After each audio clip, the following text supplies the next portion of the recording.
Welcome to Understanding Fit for Real's healthy back habits for highland dancers.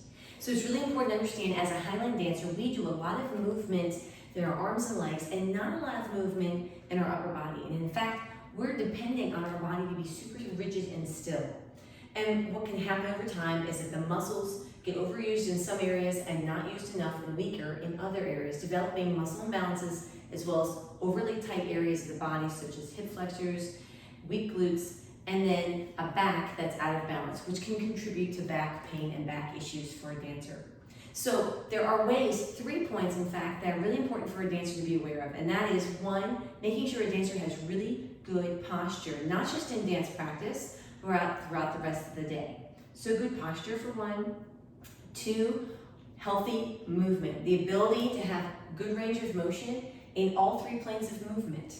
Okay, and the third one is to make sure that a dancer has balanced strength and flexibility around the core muscles that support the spine. So in other words, even if a dancer has a really strong back, if they don't have the abdominal core strength to support that spine, they're going to be a problem because of the imbalance in that muscular strength or the imbalance in a flexibility.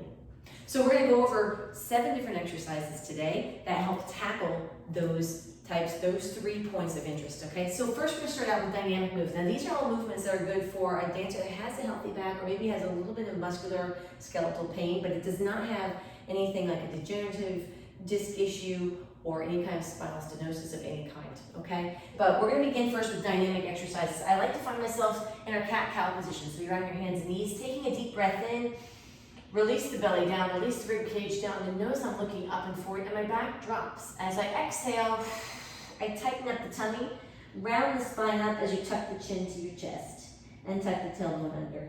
And this is a movement-based exercise. So every time you inhale, you release the spine. Every time you exhale, you round the spine. So you've got flexion here as you release and open, and extension here as you tuck and pull. Good. You're going to execute 10 of these before we then take it into our next move, which is what we call the tail wag. So once you've finished your last one, you come right back to a tabletop, neutral spine position. We're going to pick up the feet. This is a tail wag, meaning we're going to turn to look and crunch our shoulders towards our hip. Then we sweep and turn to look the other way at our feet. So you're going to inhale through the center, exhale, rotate and look at your feet. Inhale through the center, exhale, rotate and look. So what's happening is you're getting spinal flexion side to side. So now you've got your side to side movement, not just forward and back flexion and extension. Okay, after you've done your 10 side to side tail wags, we're then going to take it down into the floor, onto your belly. So face down, arms by your sides. We're going to rock it up for a strength move here. Inhale to start, exhale, lift up the head, shoulders, and hands, squeeze the legs together, and we're going to pulse up. Go ahead and give me 20 pulses while you're focusing on breathing, and then you would release it down and rest for about 10 seconds.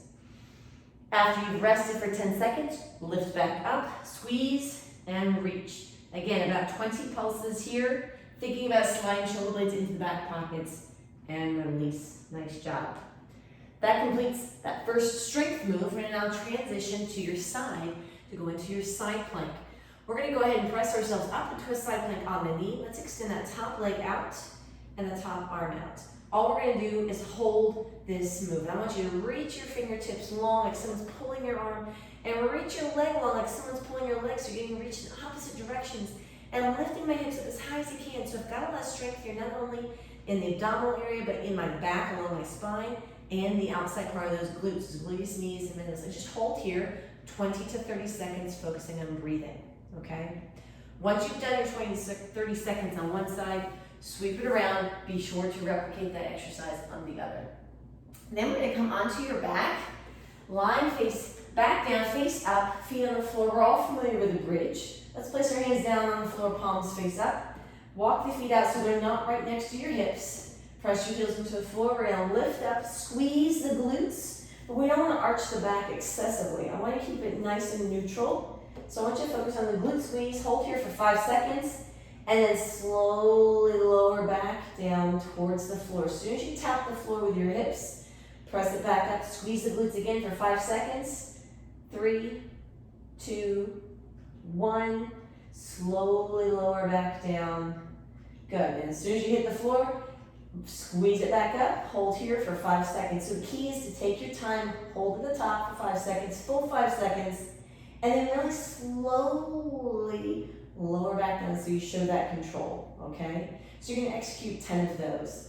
Once you've finished out with those, you can go ahead and just hug those knees into your chest and gently rock side to side to release the spine and release the glutes. Then moving into your final stretch here, this is a nice static stretch that allows some rotation in the spine. Open up the arms wide, drop the knees all the way over to one side, and then you're going to turn your head away from the direction of the knees. While you're lying here in the stretch, just focus on opening up the chest, planting your shoulder blades flat on the floor, and relaxing those legs down so you can get some extra reach and stretch through the spine. So we get a little bit of a rotation here. If you want to advance the stretch, straighten your top leg, take that opposite hand and gently let it rest across. That's only if you feel you want a little bit more stretch in the outside part of that glute, okay? You'd hold your stretch here for about 30 seconds to 45 seconds, and then you would release it gently up and over to the other side, turn your head away, and again, hold your stretch here, 30 to 45 seconds, okay? And release it back up. You can come to your side, press up here. I'm going to throw in this extra one, the Mermaid Stretch, one of my favorites, sitting off to the side, just reaching up and long and over. This is a great way to stretch out along the lateral side of the spine, those side flexion and extension muscles, yep. And it goes right down through the outside part of that hip. Hold this one about 30 to 45 seconds, release it, sweep it around, and try the other side. Legs off to the side, sit up tall, and reach the arm up and then over. Good.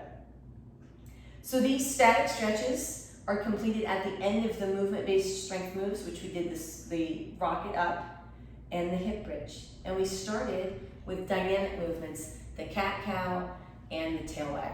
So those are your exercises to start with. These are just a few of a huge number of options for you to select from, but if you have nowhere or idea of where to get started, start with these few exercises. They're a great habit to get into, and they're awesome for back health, all right? Take care, stay fit for real, and good luck.